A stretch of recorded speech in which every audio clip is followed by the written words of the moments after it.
So Jen, how you been doing? I've been doing all right. How about you? Should we compare travel stories about where you've been traveling to lately? Sure. I actually just got back from Amsterdam, which was pretty cool. So what have you been up to? Amsterdam in itself is kind of pretty cool. But it was actually really unique because I got to speak on the same stage with the former Prime Minister of Bhutan. So if you know Bhutan, they have cool. the only gross national happiness indicator in the world, which was super cool. So it was really weird because usually when you're talking with speakers, they're very vivacious and energetic, but he was just so zen. I didn't even know he was there most of the time. He was just so quiet. So did you ask him if everybody's happy in Bhutan? No, because he actually told us they're not. Okay, So at least he's an honest guy. so again, so the whole cultural element and happiness goes hand in hand, yeah? Yeah, that's what we believe at least. Very, very cool. But how about you? You travel a lot as well. Yeah, no, we cross each other in airports. That's kind of how we connect up. So we're launching a show tonight. It's kind of crazy. It's crazy. So we've been traveling all across the country, which is kind of fun because we've been working with small independent owners, helping them kind of turn around their resorts and their hotels. And probably you guys can relate to it because it's kind of like that startup mode. So we'll talk about a couple of lessons that maybe we learned from the show. But it's been crazy, lots of media, and we get to hang out back here in Vegas. Nice. So we're here to talk about culture, yeah? I think that's what we're good at. So. Okay, so cool. So tell me, what do you think culture is? So culture, I guess, you can think about it in the more traditional senses. It's like shared behaviors or attitudes amongst a group of people or country, or like that's kind of your typical thing, or a company. But I like to think of it a little bit more. Actually, the origin of the word culture it's Latin for growing and development. And some people don't see that aspect of it, but it's such a huge part of what culture is because it's continuously always changing, organic, like any other thing we think about when it comes to it. So one thing we ask our clients is like, if your company was if your company was an animal, what would it be? So thinking about those lines. So everybody think about that. You've got your company around. What animal would you be? All right. So everyone's got that. All right. So tell us, why do that? Because if you start thinking about it in a way that it's not as a static thing, it's actually something that's growing, dynamic, and actually complex, like any organism or animal would be. So that's why we start trying to get people to think of it in a new light. All right. Very cool. All right. Little psychology experiment. Who thought of a lion? No one? Elephant? Giraffe? All right, good. A couple of elephants in the room. All right, good. Giraffes? All right, I'm sure there's a psychology experiment that sits in there somewhere. Okay. But what about you, though? A culture is a mindset. It's about a set of values that a group of people have. You have it regardless. In your organization, whether you like it or not, there is a mindset there. I think the real question when we go into a lot of organizations is how many mindsets are there? And that's really one of the lessons that we talk a lot about with the startups, small businesses. You can't afford to have multiple mindsets because if you've got many different cultures at work, what tends to happen is you're not focused on the same objective. You start working over the top of each other.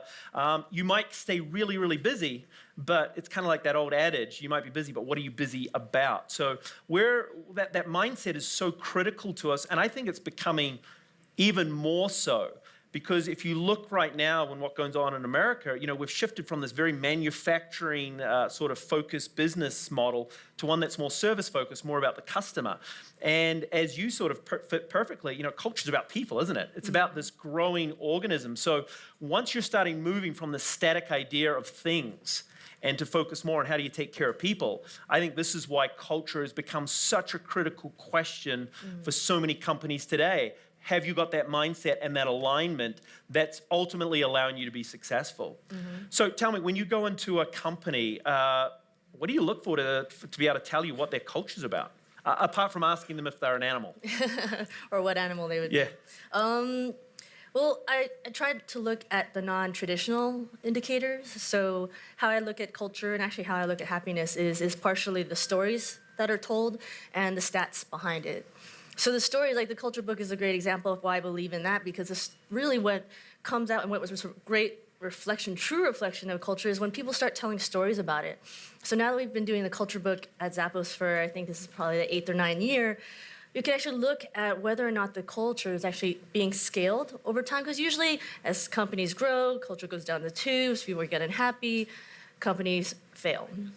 But at Zappos, it was great to see how they start continuously using the same verbiage, those same values, whether or not they believe it within the workplace or outside the workplace. So it's been a nice way to show that culture can scale.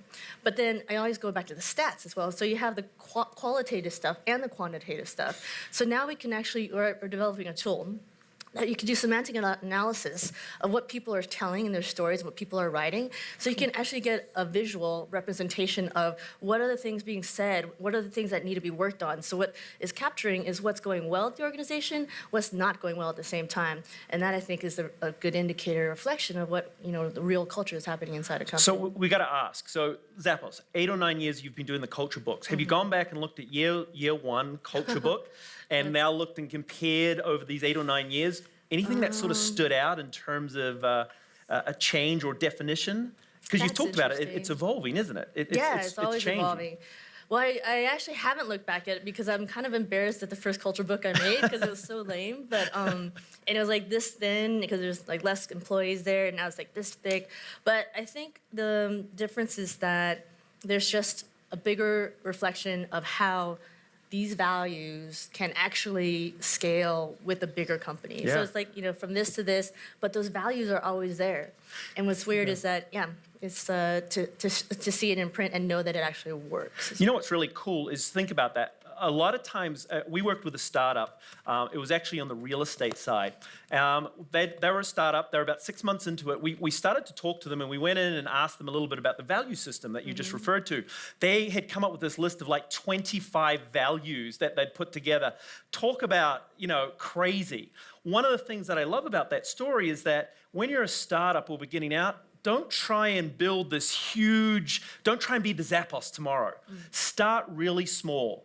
Start with 3 or 4 values, 3 or 4 things that you can get aligned on that is really simple. I find in the startup mode that you're really focused, and you have to be focused on your product or your service and getting it out there. At the same time, have a simple story that talks about the alignment. When we work with startup groups, one of the first questions we ask them is, tell me a story about your product. And what we're looking for is that alignment of the story, because you all have stories. And I always think that one of the things I look for when a company's not quite right or there might be a problem is that when you start to listen to the stories and they're kind of diverging, there's different goals, there's different ideas and themes coming through.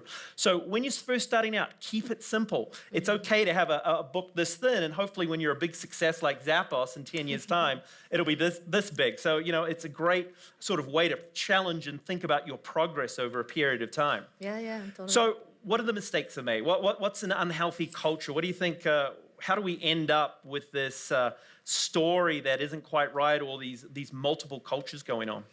I think one of the biggest lessons learned at Zappos, at least, was that we didn't start early enough. It actually started thinking about culture about 5-6 years into its existence, and a lot of people thought that wasn't the case. They thought, they probably started from day one, so therefore that's why it's so easy for them. But number one, it's never easy. Commitment is hard, to stick to this whole notion of employee well-being and happiness, having a strong culture. But I'm kind of curious, though, everyone in the audience, raise their hands, like, how many of you believe that you need to start culture from day one? Cool. And then how many of you actually started culture on day one? That's a good story right there. Yeah. So, that's case in point, and we're totally guilty of that too, because it is so difficult, because you start thinking, I'll get to it when I'm at least like holding my head over water and I'm sleeping more than 2 hours a day, and then you keep on reinforcing this thing that I'll get to it when, but then it just never actually happens. So I think that's the biggest thing, is that just realizing there's no good time to start it. It's just now. But one of the things you always talk about, when we pass each other in the airports, is keep in mind, a culture is going to happen anyway, true? Right. So whether you think about it or not, whether you actually write something down on paper, there is a culture developing in your company from day one. The question is always, are you in control of it? Have you put a couple of rules in place or values in place which is aligning that initial team? So don't just think, well, I'm not going to get around to sort of putting a culture together. It's starting. And I think that's one of the things that you always talk about is that if you don't start putting some formalization and some organization around it, then often it becomes whatever anybody wants it to be. I always find in a startup, when you're first beginning out, start small, start easy, get a couple of ideas down on paper, and it's a great test of your business partnership. You might only be starting with a couple of people initially, but check in with each other every month or so. And what you wrote down, and there's kind of 3 fundamental questions I always ask. What makes your company unique? What's the customer getting excited about? What do you want to be known for? What do you want the customer to talk about when you're out there? And what are the 3 things that you believe the ideal employee in your company should look like? Those simple 3 questions, put them down on paper, and then watch it evolve and check in with each other every now and again, because as you said, it's going to change. The ideal employee in a startup at some point will start to evolve. You'll either need to get more employees, but there'll be that change. What you want to be known for will start to evolve. I think the pieces recognize that putting a culture down on paper or writing some values down, it can evolve and change over a period of time, but it's about checking in and making sure that that alignment is definitely still there. Yeah. So if you see unhealthiness, so if you go into a group and you see that something's not quite right, so what do you do?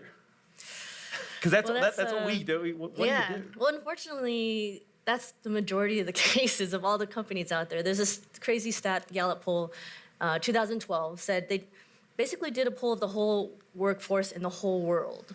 And they came out with 87% of the world's workforce feel disengaged from their everyday work. I mean, if you think about that, that's just crazy. I mean, we spend most of our waking hours at work, and most of the world is unhappy at work. So that in itself just shows, unfortunately, every company, or most of the companies that we step into have this sense of something's not right. We're not happy, and therefore we're not producing as high enough, we're not being as productive, we're not engaged with our work, and in the end of the day, who suffers? Not just the employees, it's the companies as well. So that's why we come from this very, oftentimes, can be seen as simplistic plane of happiness.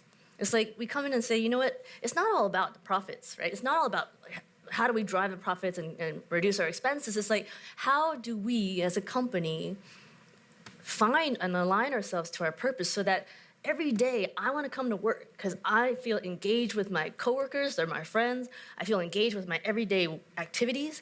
I feel engaged with the higher purpose of the company. How do we change it around so that we're no longer framing as another long day at work, especially in the startup culture, because you know you're going to be spending so many hours hammering away at this idea of yours. And one time you're going to be sitting at the bottom of the well looking up thinking, how the hell did I get here? And why am I doing this? And so that's why it's so important. Simon Sinek has this great book, Start with the Why. And I think with any startup, any company, anything you do, you start with the why and you figure that out, because then that will answer whether or not you want to continue when you're at that hole. So when I know you work with a lot of startups. Mm-hmm. So what do you do when you sort of sit down and start talking culture and people are like, all right, do I really have to do this? I'm trying to get my product, my service out. Mm-hmm. What do you do with them? Where do you start? Yeah, I'd be curious because I know you work with larger organizations too, and I'm guessing there are probably a lot of similarities. But it's funny because I think this whole thing with culture, it's always, and happiness actually, it's almost a self-selecting group to think, because you can't cram this down people's throats. Like basically, you can't cram happiness down people's throats. It's a choice. So either you want to be happy or you don't. So you mean you can't make someone? I'm like, you will be happy friggin' A today, otherwise you're in trouble. That didn't work. 9 times out of 10, unless you have like a cocktail or something right now. But you really just can't force it. You either get the concept that if you have happier employees first, then you'll have happier customers, and then you'll actually have a more profitable, sustainable business. But at the same time, you're creating more meaningful lives, not just within your company, outside of your company, your customers, and like basically your ecosystem. What are you doing for the greater world? What's your higher purpose? What's the meaning behind just building your widget or creating a service? Yeah, one of the things that we get challenged on, we're working with a huge automotive. So BMW, you guys know BMW? Pretty cool brand. Talk about a successful company. They have a great thing, a great product. Yet we've been working with them, and we got brought in really 2 years ago now, and they knew that something wasn't right within their culture. They were selling a ton of things, but I'm not sure if you've ever gone and tried to buy a BMW. One of the most arrogant group of people you'll come across in terms of salesmen. You know, literally when we started testing and assessing them, we had this situation where, you know, you'd go in and say, hey, I'm interested in a car. They'd ask a couple of questions. You'd ask a couple of questions back and you weren't sure. They'd say, hey, take it or leave it. This arrogant was just amazing to us. And they got away with it because there was a lack of competition. Their thing was so damn good for such a long period of time, they got away with murder. Now it's changed. Now everybody can deliver a quality luxury automobile out there. So all of a sudden they've kind of woken up and said, all right, we can't be the biggest asses on the market anymore. We got to kind of wheel it in just a little bit. And that's not to say they're not still pretty arrogant about their product. I'm not saying, is there any Germans in the audience? I'm married to one. It's a German thing, but that's okay. But there's a certain thing that, you know what, I've got a really damn good product. What do I need to do? Well, all of a sudden you've got huge competition. And what's the competition doing? I'm not sure, and again, taking you into the automotive world, you've probably heard of Lexus. Lexus does not have a superior product by any means. It is basically a Toyota, which is a really good car with a really cool luxury brand on. But what did they work out? They worked out how to take care of the customer better than anybody else. They started to talk to the customer. They started to deliver a better experience. They didn't just sit back and go, I got the best thing. You know, you go to a Lexus dealership in San Diego, there's a Ruth's Chris steakhouse sitting in the damn thing now. You can go into some of these dealerships and the experience is off the chart. But what they worked very early on is that, listen, if my thing's not as good as your thing, how do I compete in today's world? Well, it's become a lot easier if you listen and focus on customer. And to be able to be great with the customer, you actually need to have employees that love what they do. Happy employees, kind of where you come from all the time. So one of the biggest things that you've got to come back is you can't make someone love or want to take care of other people. You actually have to inspire it. You have to create a culture that people want to be in each and every day. So we've been going through this process with BMW, and the challenge is that as we've shifted their focus from being so manufacturing focused to now being customer focused, you have these resistance points. You literally have some people at the dealership that just say, this is a load of BS. Why do I need this? I'm selling, and I'm selling at 100 miles an hour. Because the franchise model allows them to do that. You guys know about Tesla? Tesla's the greatest thing to hit the automotive industry. Why? Because they've changed the model. And BMW and every other dealership and manufacturer out there is scared shitless about it. I've marked it down that the customer model, this direct model, and the fact that they've got so much press and people are talking about it so much is the first step in making automotive dealerships obsolete and irrelevant.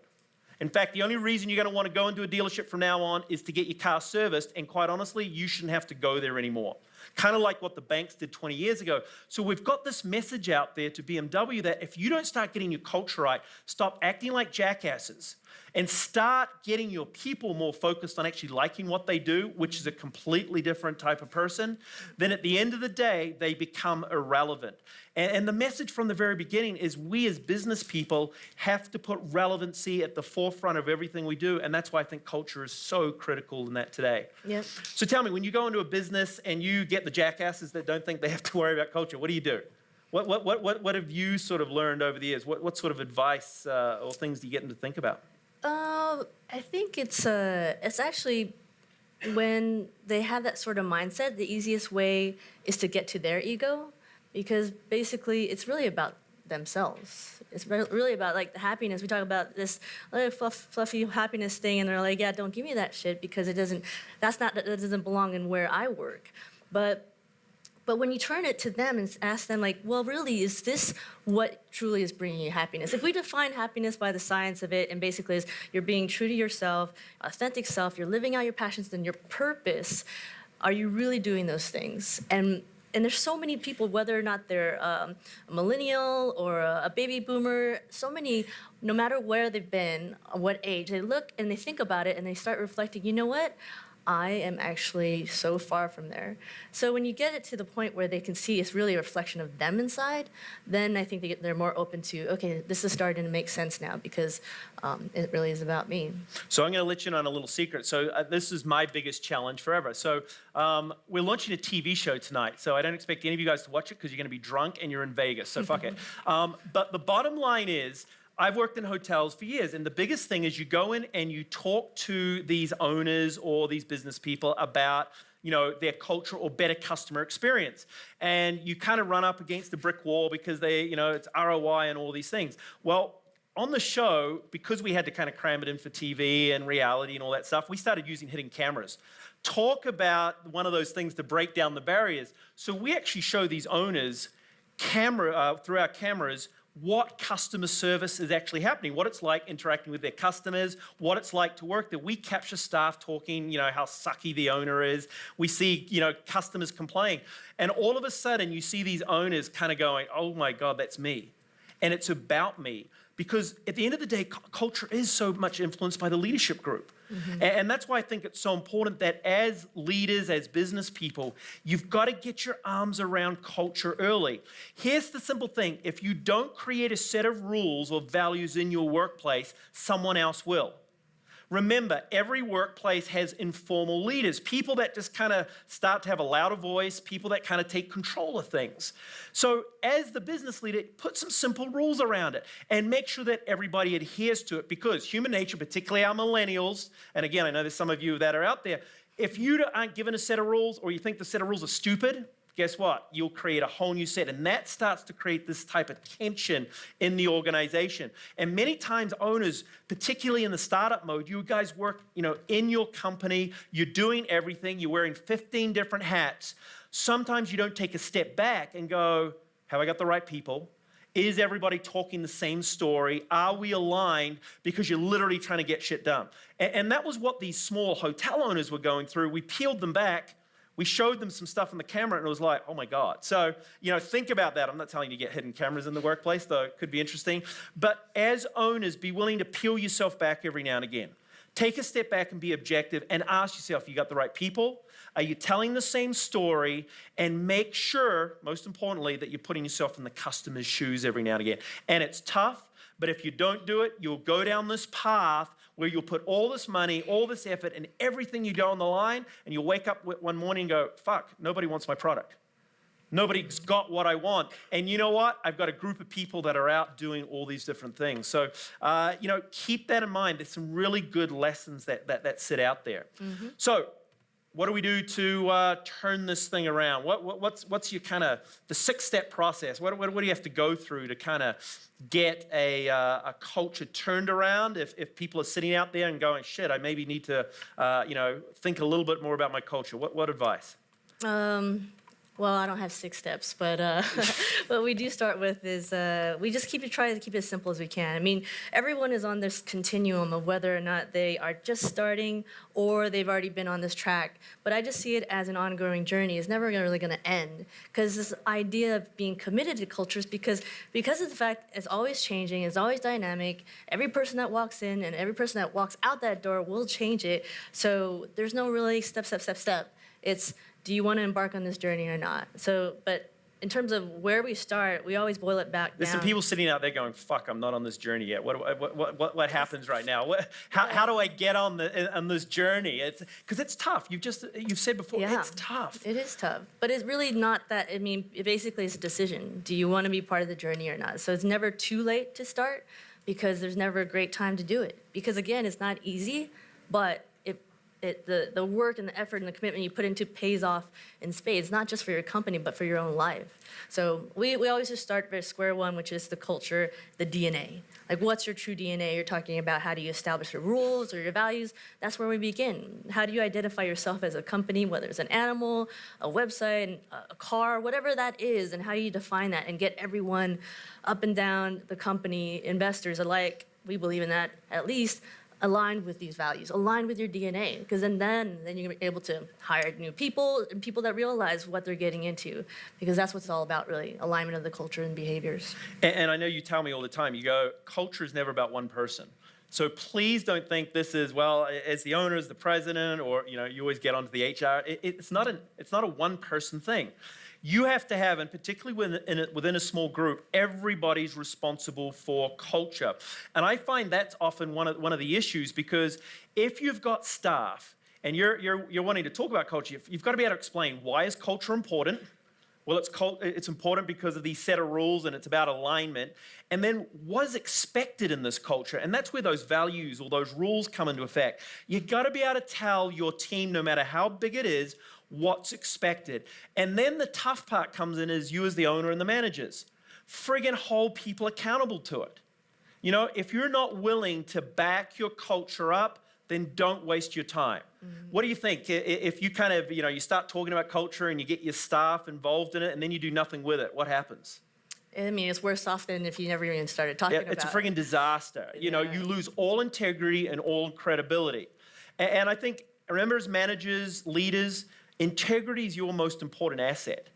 Never, as a business person, lose your integrity, particularly, I think, with your staff, with your investors, with everybody around you. And that's why I say, keep that culture nice and simple, keep it basic, but friggin' stick to it and be willing to hold people accountable, including yourself. That whole walk your talk, set your example. You can't kind of talk about one side of your mouth and then act another way. So sit down, think about who you want to be known for, who you do this for, what the perfect employee is, write them down, have some level of commitment, be willing to check back in with it, and then be willing to hold everybody. I don't care if it's 2 people, 3 people, 10 people, 100 people. It's all scalable, correct? You go up and down. You got to be willing to hold yourself accountable. So don't put something down on paper that you're not willing to do yourself. Because as soon as people start calling BS on you, particularly in the startup community, you'll be called BS on you for the rest of your startup life.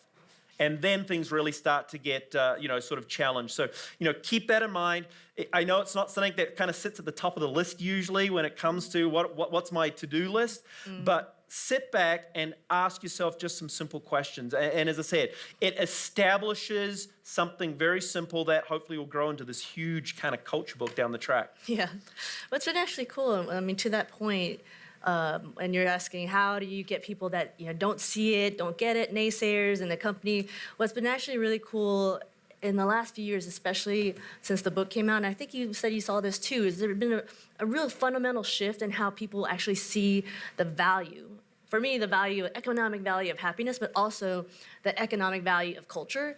So even just 4 years ago, companies were coming to us and saying, this sounds like a great idea, sounds very inspiring, Zappos is a great story, how do we do it? So it's kind of like Culture 101. Yeah. But now we've got companies that are coming to us from all different industries, nonprofit, for-profit, government, saying, okay, I get it. We actually have a culture, but the worst thing for me right now, it keeps me up, is like, how do you freaking sustain this thing over time?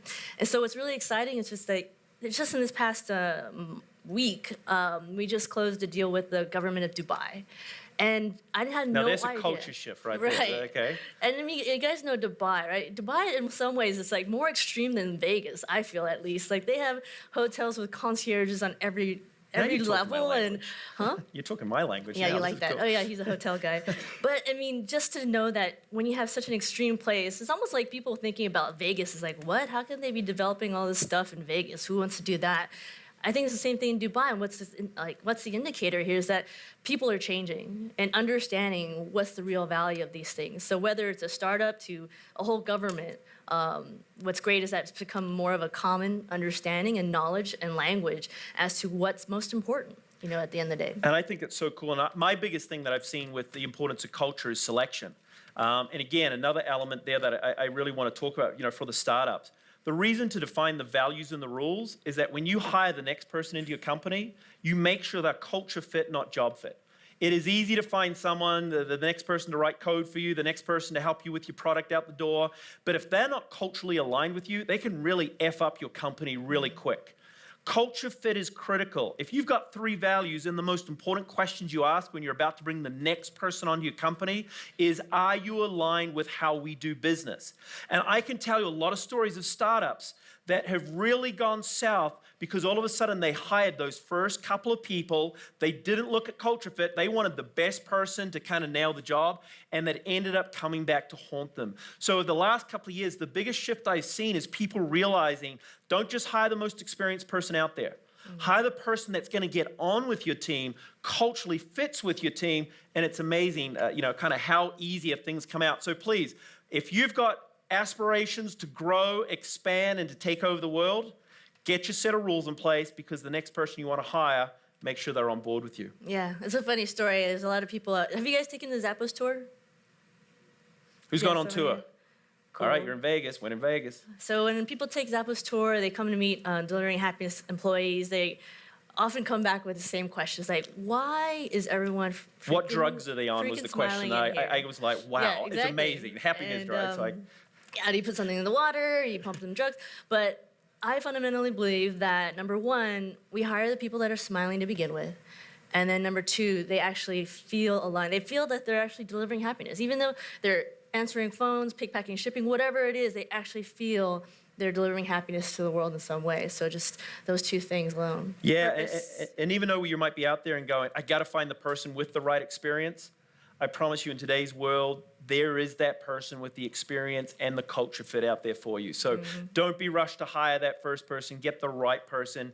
It's probably the biggest thing that's going to help develop your company down the track. Totally.